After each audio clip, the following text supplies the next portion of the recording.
Red book చూపిస్తేనే మీరు గడగడలాడుతున్నారు.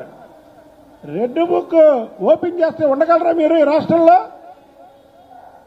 కాబట్టి చంద్రబాబు గారి మీద, చంద్రబాబు గారి కుటుంబం మీద నెపం వేయకుండా మీరు దోచుకున్న ఆస్తులు ప్రజాపరం చేయండి.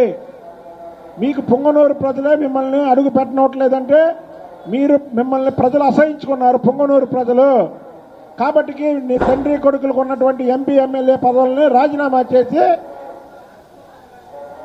ప్రశాంతంగా పొంగనూరు ప్రజల మధ్య ఉండాలంటే వాళ్ళ ఆస్తులు వాళ్ళకి అప్పచెప్పి ఉండండి. ఇది మీకు ఇచ్చే సలహా అని తెలియజేస్తున్నా.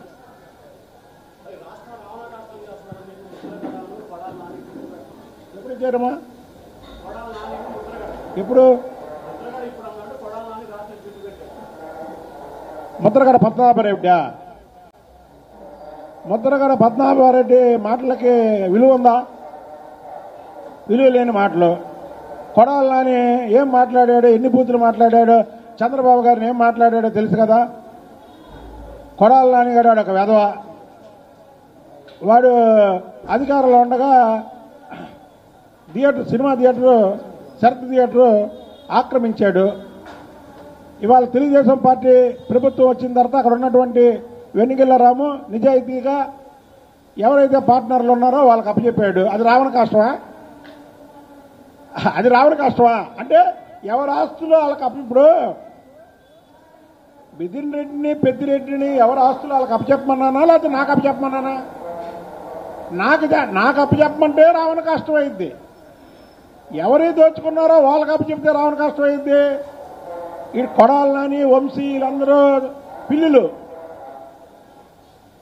పులి వేషం కట్టుకొని జగన్మోహన్ రెడ్డిని కూడా మోసం చేశారు. వీళ్ళు పులి వేషం కట్టుకొని మేము పుల్లు అని జగన్మోహన్ రెడ్డిని కూడా మోసం చేస్తే జగన్మోహన్ రెడ్డి నిజమే నమ్మించాడు వీళ్ళు పుల్లు అనుకొని. తెలుగుదేశం ప్రభుత్వం వచ్చాక పారిపోయారు చూసారా ఈ పిల్లులు. కొడాలని రావణ కాష్టంగా మారితే నీ నెత్తి మీద పెట్రోల్ పోసి తగలబెట్టేవాళ్ళు తెలుగుదేశం కార్యకర్తలు. కానీ మేము ఆ పని చేయట్లేదంటే ఏంటి? ఇది రామరాజ్యం, మీరు నడిపింది రావణ రాజ్యం. మీరు చేసింది రావణ కష్టం, మేము చేసేది రాముడి పరిపాలన. ఇక నుంచైనా నోరు మూసుకో. నువ్వు పిచ్చి పిచ్చి వాగులు అయితే 4 కోస్తాం ఏంటనుకుంటున్నారు?